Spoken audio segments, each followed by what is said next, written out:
You can have Steven Spielberg in your Steven Spielberg video. You don't have to stand so freaking close to the mic, Chan. My gosh. You're fine where you're sitting. Next to Steven Spielberg right here. I turned it up all the way, but that might be too much. Alright, well, let me say right now that I respect Steven Spielberg. This guy thinks he's trash. Oh yeah, Steven Spielberg is disgusting. Let me say this. I've read Jaws and Jurassic Park, and they're amazing adaptations from the novels that they're based on. They're amazing movies. They're extremely well shot, well edited, well acted. Amazing, phenomenal movies, especially Jaws. You know, Steven Spielberg used to be one of the greatest filmmakers of all time. He came from TV. He made a film called Duel, which is this movie that has forever made me paranoid of driving. It's this movie about this guy who's on the road, and he knows this car is like following him. It's a very cheap movie to make. It was very well made, extremely well made, and it has forever made me paranoid of the road, and I will never show it to my mother because she still gets paranoid of going on the road, and that movie would screw her up, and she would never get in a car again. That was an amazing movie. And, you know, what really got Steven Spielberg really big is he made Jaws. Now, I should mention Jaws is not exactly like the novel. It's actually quite different, but it features all the same characters. It kind of goes through all the same points. The novel is a little more rated R-ish, I would say. It's extremely, like, creepy. The reason Jaws worked, I think Jaws worked on accident. Because I don't think Jaws would be what it is if not what happened when they were on set. They were filming this movie on water, and you can go and read a lot about this, but there was all kinds of mishaps with this movie because they were filming it on water. I don't even know half of them, but there was quite a bit of them from what I understand. And they also were using a fake shark that was mechanical, and the shark constantly malfunctioned. They were afraid it didn't look real enough. So they had to improvise and make all of these characters super well-rounded. So when you watch Jaws, the best part of that movie is the characters. They have the most focus and the most development. And that's why I feel like really upset when those characters die in the movie every time I watch it. It's because I forget how good those characters are. And I'm just like, yeah, the shark. But I'm like, holy crap, those characters are amazing. And, you know, he is forever... So, you know, Steven Spielberg from that point on became the blockbuster man. He was making all these great, amazing blockbusters throughout the next 20 years of his career. And Steven Spielberg's kind of died down a bit because there's new and better people taking in his shoes. No, and like, yeah, I agree that he was very, very good. He used to make good movies like Jaws, E.T., all those good movies, but like, now, Ready Player One is the reason why I hate Steven Spielberg. Well, I should mention that Steven Spielberg is really good at adapting books. Because Ready Player One is a garbage book. It's horrible. It's one of the worst pieces of literature out there. It's horrible. And the movie is actually better than the book. Because the book must be horrible. But it's only by 20%. It's only by 20%, so that's not really saying much. Steven Spielberg has become the old man who cries in the corner now. Because this guy is horrible. Some of the stuff he just says makes absolute no sense. And I don't have any disrespect towards Steven Spielberg. I'm sure he's probably a nice guy. But some of the stuff he's just saying is a bunch of baloney. He needs to shut the crap up for a minute. I'm going to go through some of my favorite movies. I'll talk about them for a minute, and then we'll talk about what he said about Netflix and why it's great. My favorite movie of his is Minority Report. This movie stars Tom Cruise. Now, if you don't know who Tom Cruise is, he's the star of the Mission Impossible franchise. And I'm not a big fan of Mission Impossible, but this is one of the coolest, most original science fiction movies I've ever seen. Basically, it's about how about this new way in the future that they've predicted death, and they figured out and they discover who killers are. So Tom Cruise's friend, he found out, has pretty much been he was one of the people that showed up on this little thing that you're going to kill somebody. So he's trying to investigate, figure out the whole thing. It's very tense, it's very well made, it's very well edited. I should mention that every Steven Spielberg movie is an extremely well made movie. No, definitely not. Ready Player One sucks. No, I mean like well made technically, not well written. Ready Player One's problem is that it's not well written. Well, okay, I was thinking about something for a second. So some Avengers movies were directed by the Russos, right? Yeah. So I don't think Steven Spielberg could have directed that kind of thing, only because I don't think he knows a lot about like animation and green screen, you know what I mean? But he does. I mean, you know what I mean? I don't feel like he knows about the like motion capture stuff that like Josh Brolin wears.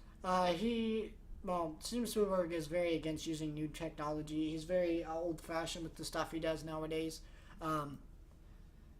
But I wouldn't say he knows nothing. He is amazing with special effects. The reason people still love Jurassic Park, not just because it's a really great movie, extremely well written, extremely well made, is the special effects are insane. What happened was, and this is with all Steven Spielberg's great movies, is there has to be a mishap with special effects to honestly be amazing.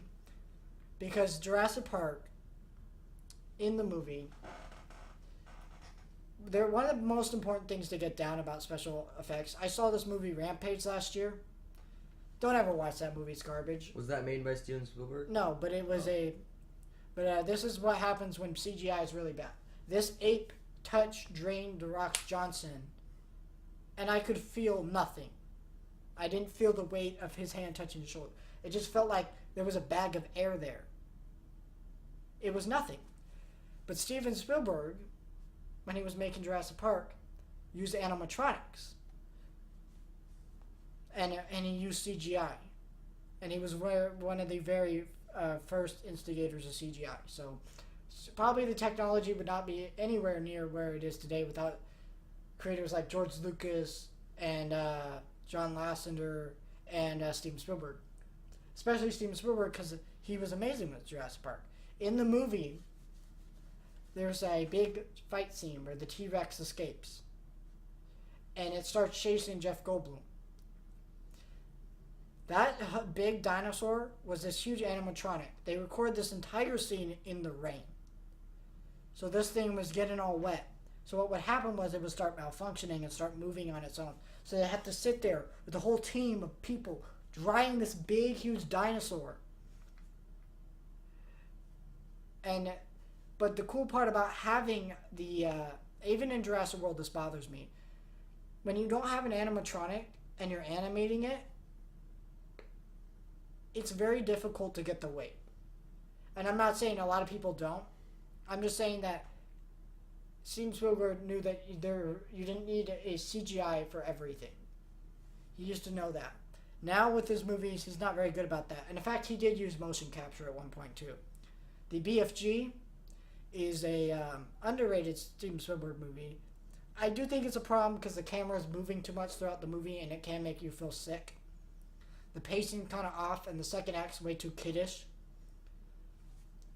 But I do think it's very underrated. I think it's okay at the very least. But in the movie, Steven Spielberg is, the actor was motion capture. All the giants were, I believe, were motion captured. They were. Yeah. I don't think Steven Spielberg used any of the modern tech. Well, he does. He's too old. He actually doesn't prefer to, and a lot of what Steven Spielberg's done lately with his career is trying to do what he's done before. Like BFG was literally just him trying to do Hook again, a movie that is kind of lame and kind of stupid and very obviously on a set. Like his movies, most of his movies are made pretty well. BFG and Hook are the ones I say, nah, they're not made that well. I do think the motion capture was very impressive. But, Hook was this very cheesy movie. It's extremely 90s. It stars Robin Williams, and it's the story of Peter and Pan, and it's very, very bad. Like, I wouldn't call it horrible, but I've never liked it. It's way too 90s. It is way too 90s. Jumanji, the original one, is like that in that sense, but it has this problem where it's just so 90s, and I'm a big fan of Hook. And I still don't want to call it a good movie. But the BFG is even more, is kind of like that movie in a sense. It's almost the exact same. But Steven Spielberg is known for the blockbusters. And for the majority of his time lately, he's been making all these true story movies. Like Lincoln, Bridge of Spies.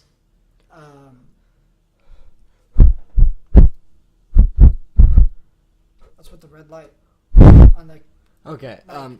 so when the microphone blinks red, it means like when you blow on the mic or hit the mic too hard, it can't handle the intensity, you know what I mean? Because it gets way too loud for headphone users.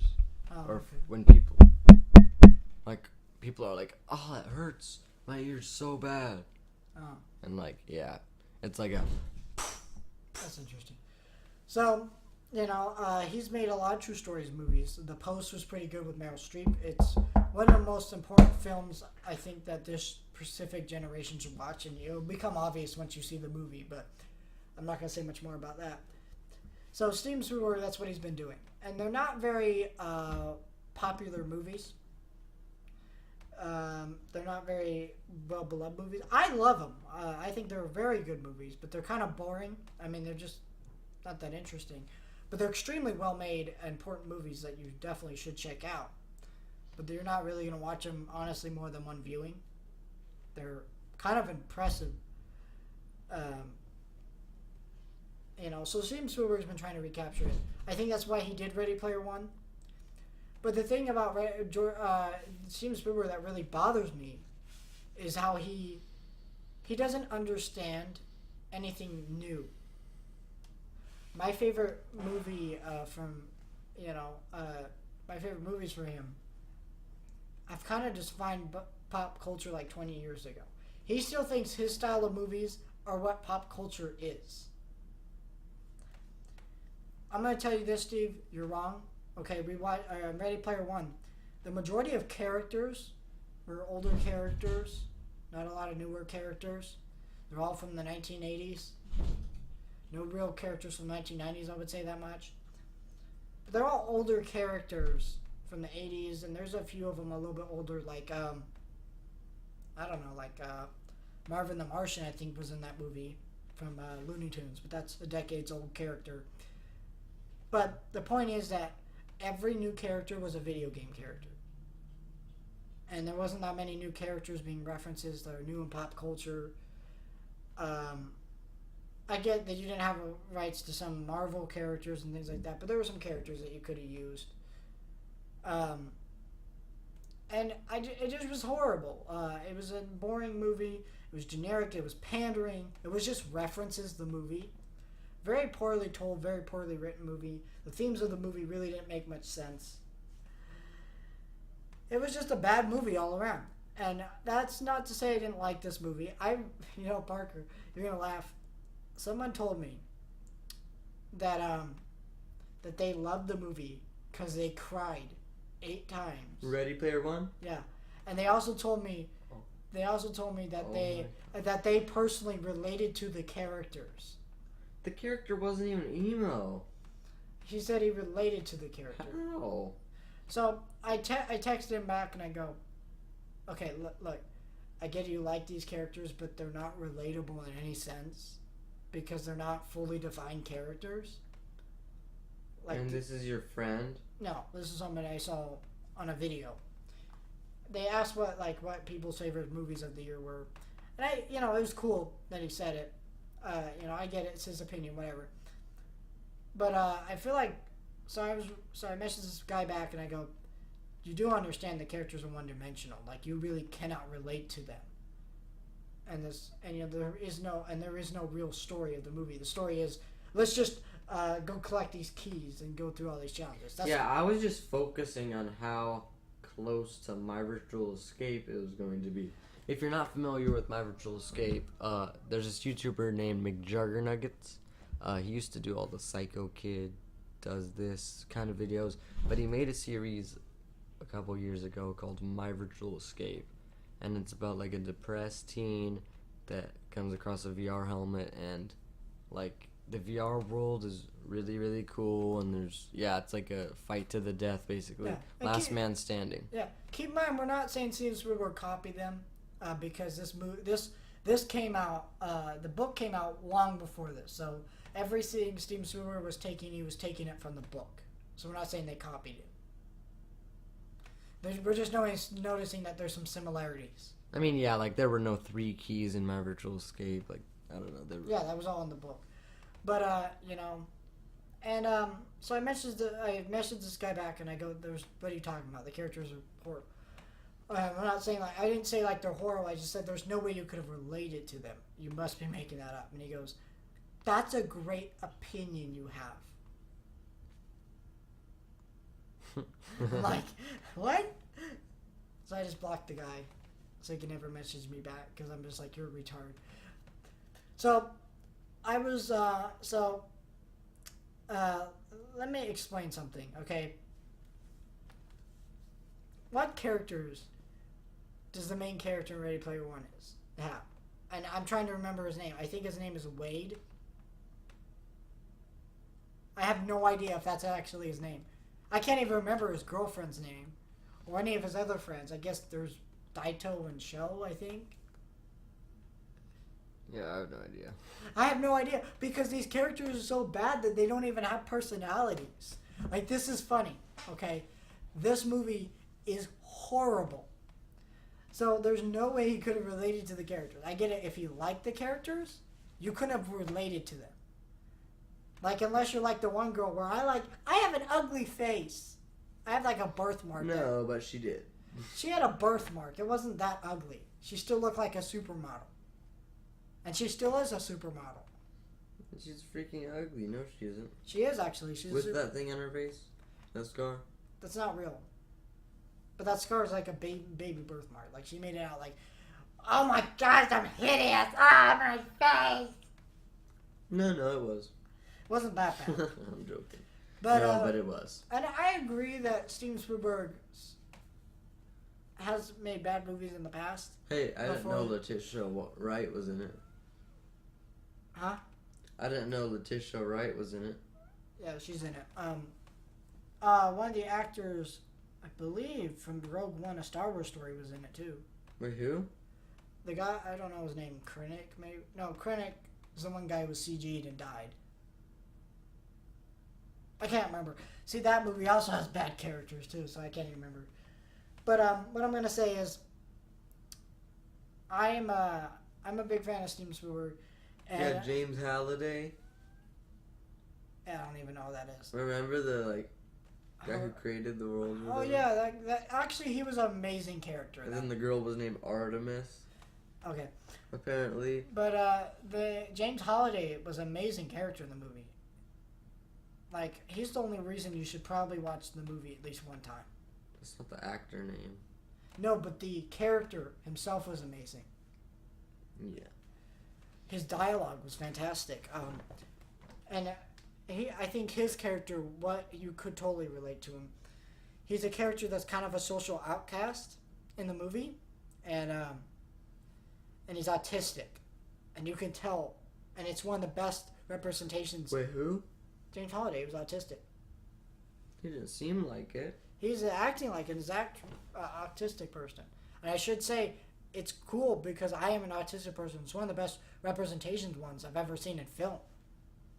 I mean, the one that people most know about is Sheldon from The Big Bang Theory, and he's awful.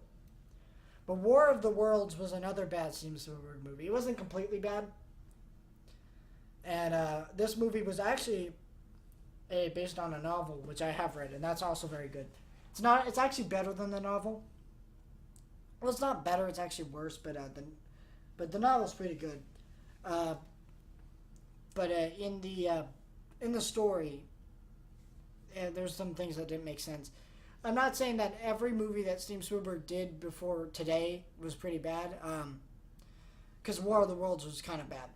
And another movie that had some issues. This movie is way better though than War of the Worlds. This is a fantastic movie, and I definitely want to recommend this one on an episode of the podcast. This one's called War of the World. Not War of the Worlds, but AR Artificial Intelligence. Now, my favorite director, one of my favorite directors, one of the greatest directors of all time, Stanley Kubrick, directed this movie. Well, he didn't direct it. He was going to direct it. This is the man who made 2001: A Space Odyssey. In fact, let's look up some of his movies here, so we can name off some really good ones. Because he's made quite a bit of them. I'm drawing a blank. Stanley Kubrick.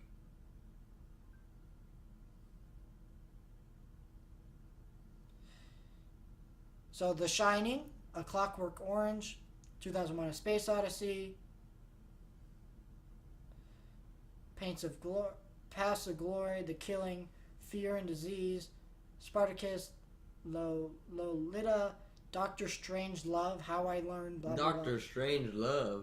Yeah, it's a comedy. It's actually his only comedy he made. It's called Doctor Strange Love, or How I Learned to Stop Worrying, and The Love Bomb. It's actually pretty good. Eyes Wide Shut, Full Metal Jacket, Barry Lyndon. Who directed 2010: A Space Odyssey then? I'll have to look that up later because this is about Steven Spielberg, not Stanley Kubrick. But Stanley Kubrick was going to make this movie. And this movie is phenomenal. Steven Spielberg was very upset. It was his friend. He died. And so what he did is he finished the movie. Stanley Kubrick actually did direct pieces of the movie, but Steven Spielberg was the official director. He made the majority of the movie.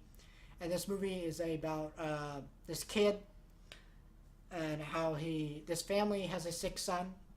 So what happens is they make this, so this company's like, that the dad works for goes, hey, since your son might be dying, why don't you take this robot?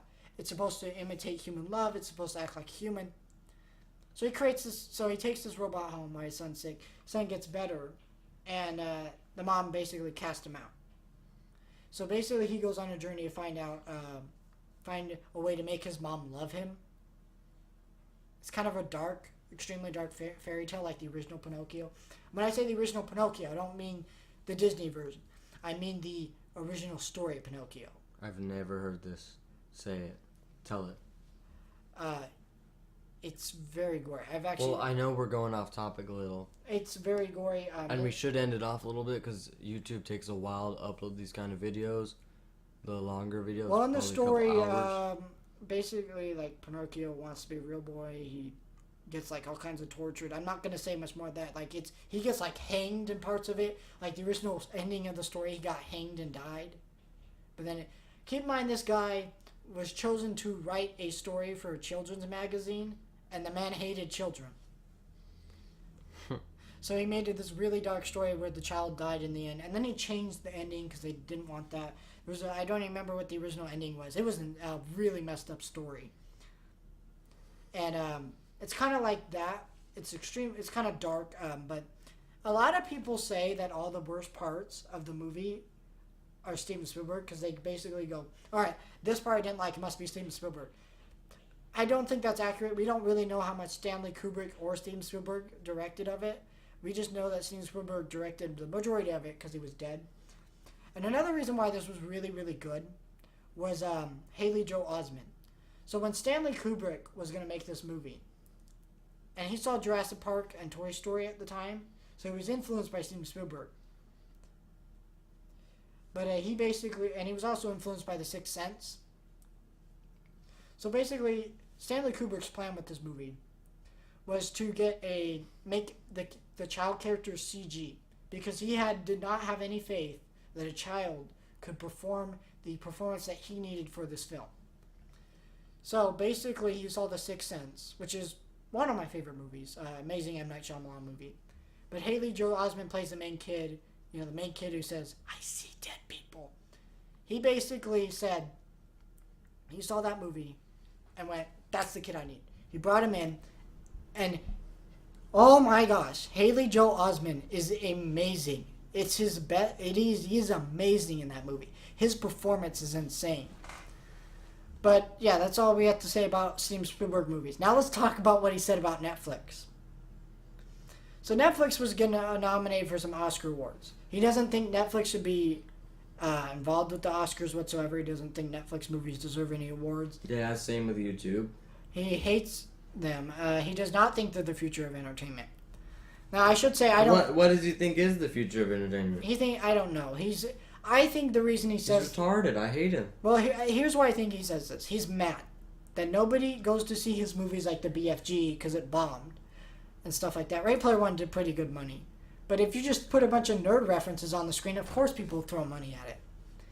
Like if I just said, "Hey, that's the thing I know from The Simpsons," people would be like, "Oh my gosh, I gotta go watch that now." So what I'm going to tell you is, in the movie,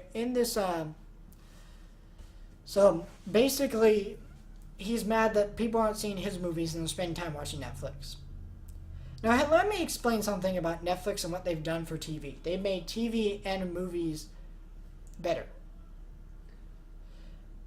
Basically, I think a lot of companies are going to do this in the future, where they're going to take a lot of movies, like that new Hellboy movie that came out, and they're going to take that movie that may or may not make the most money. They're going to take it, and they're going to go, "All right, here, you see, here's this movie right here. You can have this on Netflix," because it would make more money there. More people view it, and they don't have to worry about it bombing in a theater. So it gives more opportunity to new filmmakers too. Basically, Netflix spends billions of dollars just buying out whatever crap they can buy. So they give they give all these new filmmakers opportunity. So if you don't like a movie like Bird Box, that's fine. I don't like Bird Box. I liked it. I don't like a lot of movies like Death Note, which was horrible adaptation. Don't ever watch it. I haven't seen those. Well, watch the anime. That's better. It's also on Netflix. But they buy the rights to this stuff, and they make all kinds of stuff and give these new filmmakers opportunity. Steven Spielberg forgets that he's an old man who has been able to make films forever. He's famous. He could come in with the worst script or the worst idea, and somebody would say, "Yes, let's make that." Steven Spielberg can get anything made. He has enough money, he has enough respect in the industry to just get it made. Like, I don't think a lot of people understand how hard it is to make movies. You have to come in with 6 scripts. So you have an idea, right? You need to have 6 versions of that idea, 6 different scripts, and that's still not a guarantee that you might get to make it. And it all depends. In some movies, if it's not an original idea nowadays, they won't even make them. Netflix makes all the original ideas nowadays. Yeah. I'm not joking. And yeah, they do have lots of adaptations, but they're also making new ideas in television and in movies. And I do think television is the best part, because when you're airing a show on TV, it could only be 45 minutes or 22 minutes. So that way they could add in commercials. That's as long as it can be. So what happens is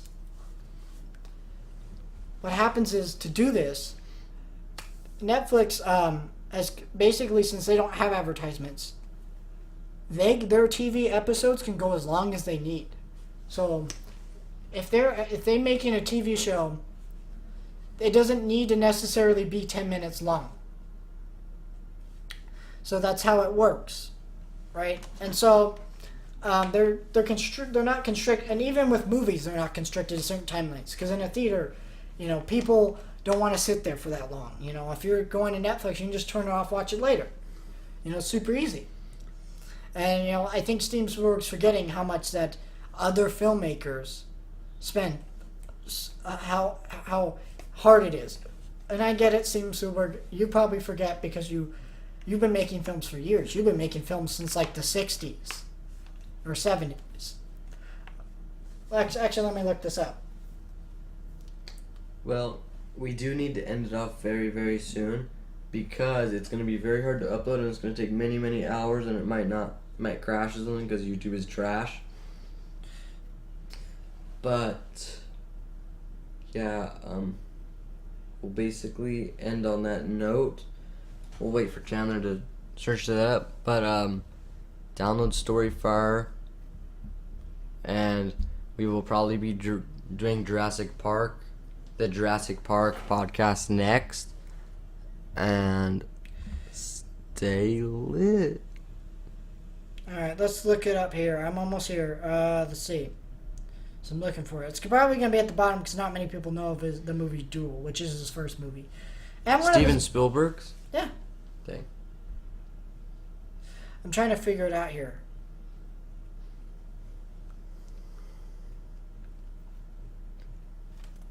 I can't find it. But yeah, he's basically, I think he's been doing it since the 60s or 70s, if I'm not mistaken. So yeah, we'll talk about Jurassic Park next week. And then probably Lion King and and so this multiple other stuff. So yeah, this is but we just wanted to talk about Steven Spielberg because we had a lot of thoughts. And how he's trash. How we like and dislike him. I mean, how he needs to evolve with the times and quit being a salty old man. Yeah, I agree. And he's, so. Alright, bye guys. Okay, stay lit. We'll see you on the next podcast. Bye, I guess. Is that right? Yeah.